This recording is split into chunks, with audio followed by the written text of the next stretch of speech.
Have you ever run into someone who claims that there's no such thing as absolute truth? Well, if you have not, then you've never run into Friedrich Nietzsche.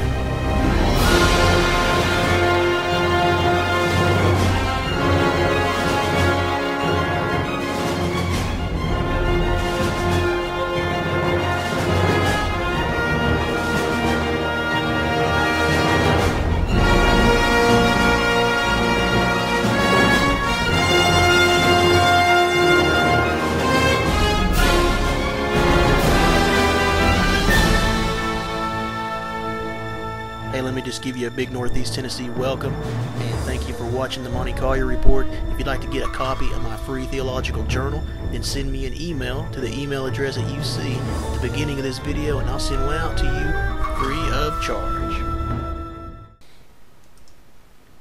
If anyone has ever wasted their precious money or time in a liberal arts class at a modern college or university, then perhaps they have heard today's irrational professors rail against absolute truth or certainty.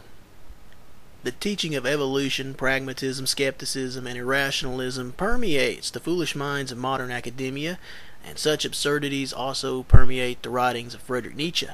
Here is just one of many examples from Nietzsche. He writes, and I quote, "But everything has evolved. There are no eternal facts, as there are likewise no absolute truths." End quote.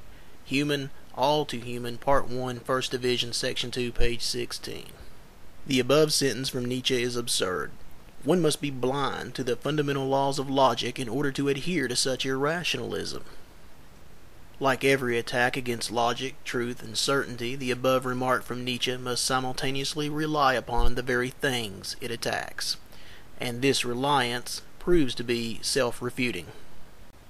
The Bible tells us that such madness and irrationalism is rooted in man's fallen nature. Quote, "The heart of the sons of men is full of evil, and madness is in their heart while they live, and after that they go to the dead." End quote. Ecclesiastes chapter 9, verse 3. Rather than sacrifice the law of non-contradiction upon the altar of mythology, let us examine Nietzsche's statement with that very law. Consider his first proposition: all things are things which have evolved.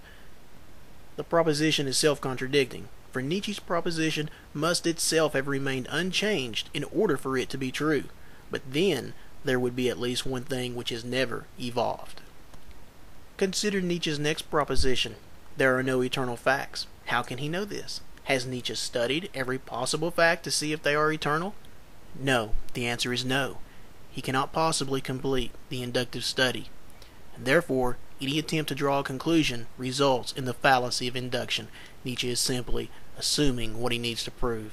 Now consider Nietzsche's last proposition: there are no absolute truths. If Nietzsche is right, then he is wrong, for if Nietzsche is correct in saying that there are no absolute truths, then it must be absolutely true that there are no absolute truths.